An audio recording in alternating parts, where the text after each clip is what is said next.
But specifically for a writer, what creative process can a writer take deliberately to benefit their writing process in writing a book?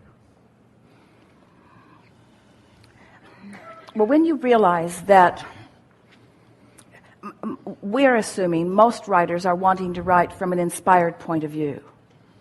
In other words, it's a really rare person who has been moving through life and has been gathering up pieces of information, and now they just want to put all of those pieces of information together for, in other words, most of you are not writing users' manuals for toasters.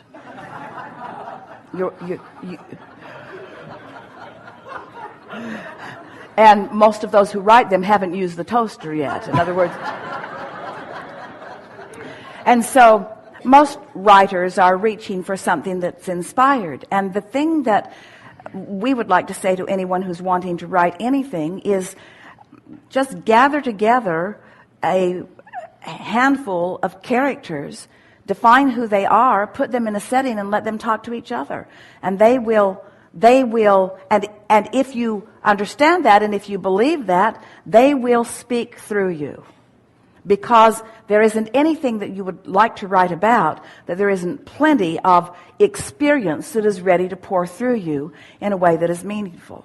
And so that's the way we would approach it. That's what inspiration is. But a writer, this is a particularly wonderful conversation, because writers, if they've been at it for a while, understand what they call writer's block is, where sometimes it flows and it's so easy, and sometimes it doesn't flow so easily, or maybe even at all.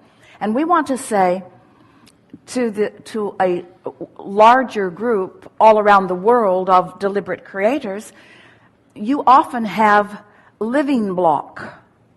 You often have life block. You often have that disallowance that is going on where you're just not allowing the inspiration. And what that is, every single time, we can define it for you so clearly. You're standing in a place where you believe incorrectly that there is someone outside of you evaluating you and judging you.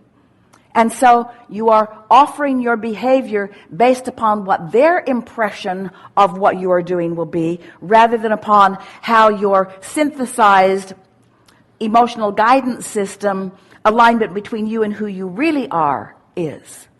And so everything that we've been talking about has been about the path of least resistance. And the path of least resistance is the opposite to what a writer's block is. And the path of least resistance is in harmony with what inspiration is. And so, as it turns out, with writing or with living of a day of life in any way, this is the thing that we want to say to all of you. It's all about the preparation. Stay with us. We're going to give it to you fully. Friends say, Abraham, I've jumped out of an airplane. I have no parachute. What do you think I should do next? And we say, hang on, it will be over in a little bit. Because the preparation is sort of paramount. The fact that you're in an airplane, you've jumped from the airplane, and you have no parachute sort of dominates the situation here. You get what we're saying?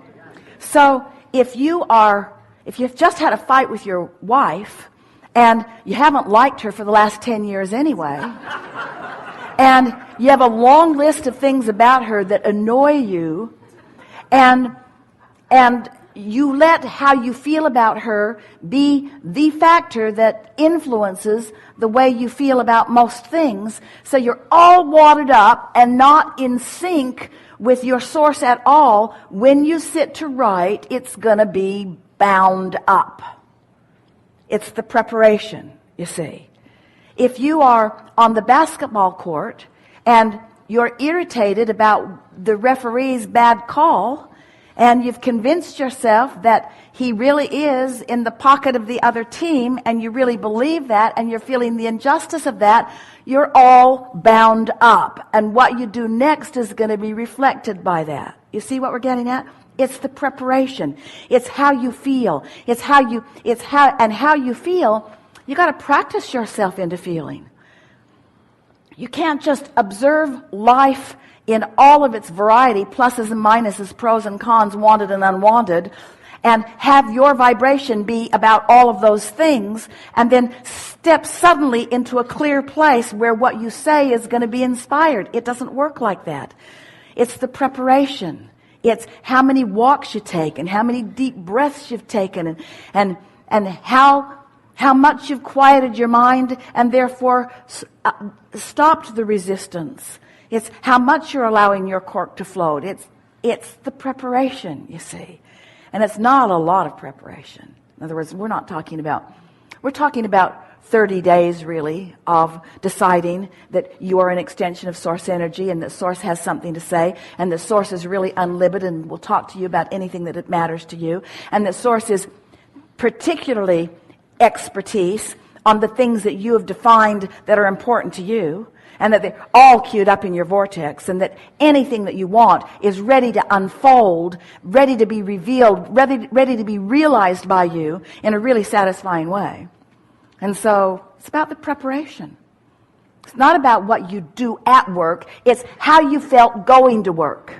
It's not about how wise you were in a debate that you had with someone. It's how much love you had in your heart going into the debate. It isn't about, it isn't only about the agility and talent that you've trained your body to perform. It's about your attitudinal stance prior to the performance. It's the pre-paving. It's the alignment. It's the practice of the energy.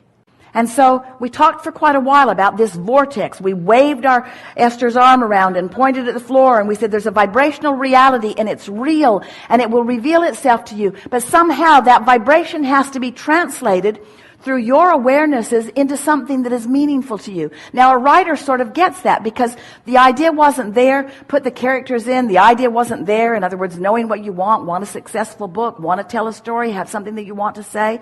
Intention going into it. And then suddenly, you don't know why. We do, but you usually don't know why. You found alignment with what's there. And when you least expect it, which only means when you're trying least to bang it into place, then an idea just sort of wafts into your experience. And so we began wanting to explain to you how the vibrational reality could more than just waft into your experience as ideas flow into your mind, but could be revealed in the form of other people who are bringing with them concepts and money and backing and experience. In other words, all kinds of tangible things can be realized by you and are supposed to be being realized by you day by day by day, moment by moment by moment. So we began wanting to find a way to explain to you how you could translate this nebulous to you, very vivid and real to us, vibrational reality into something that's meaningful and real and that other people can see. So that it's not just a dream of a beautiful car, it's in your driveway and others are seeing it and you're enjoying driving it. So it's not just the dream of a wonderful relationship, it's someone you're walking through life with, you're having a good time, you're laughing and playing and moving forward together. And so we began talking about your point of attraction. For a while we called it your grid, sort of like the framework of a house that's there, but it's going to fill in with more and more detail. More the pixels are going to fill in as you find more belief, more expectation, more vibrational alignment with it. And so we began talking a lot about your point of attraction. And that brought us back round to something that we'd been telling you years ago about the different emotions on this emotional chart, the emotions that indicate to you how wide your gap is between who you really are and who you're letting yourself be, or how narrow the gap is, maybe even non-existent, how in alignment or in resistance you are to all that you've become. So now we're talking about your point of attraction.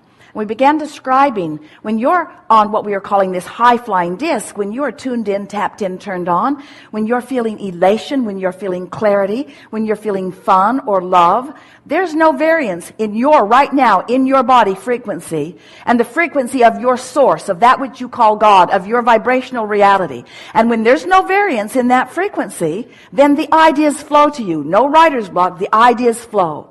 Ideas about everything flow. Your timing in traffic, your timing in conversation, your timing in the marketplace, your timing in buying a lottery ticket, your timing in everything, your timing in the way you talk to your kids, and the timing of talking with your kids. Everything is enhanced when you're tuned in, tapped in, turned on, when you are in sync with that high vibration, the frequency that matches the frequency of your vortex.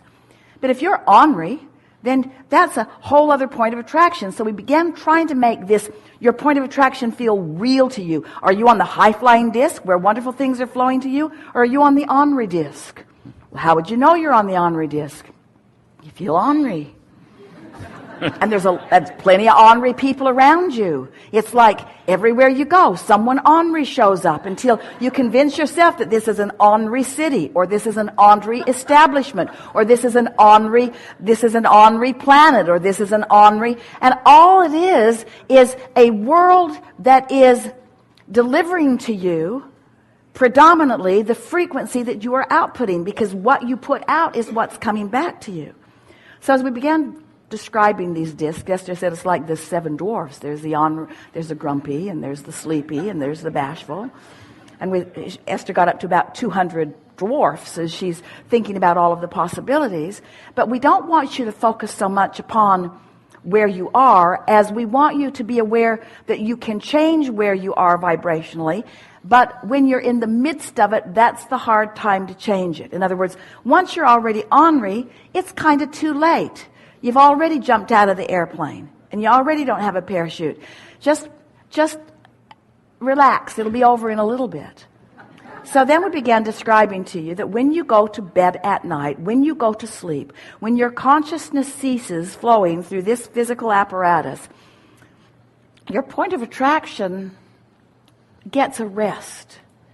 The momentum of the thoughts that you've been thinking slows and stops. And when you wake up, you have an opportunity to start the momentum the way you want it. But you can't just jump right back into your life, because you'll just pick up the momentum right where it was, and you'll just jump right back on the familiar disc where you are, and your point of attraction won't shift much. And then conversations like these will just annoy you, because it feels to you that you're not thinking your thoughts. It feels to you that your thoughts are thinking you. It doesn't feel to you that you're choosing who comes to you. It feels to you that they're choosing coming to you, and that you need to protect yourself from those that might come sometimes. But after a little while, if every morning when you wake up, you acknowledge, hey, I'm starting new today. I've pushed the reset button, and I can find a thought that feels good to me, and I can hold it long enough that a little momentum will go. And as you show yourself your ability to choose the direction of your thought, more important, to choose the emotion that you would like to feel, and then practice it until law of attraction says, yes, that's who you are, you own that, here's more. Yes, that's who you are, you own that, here's more.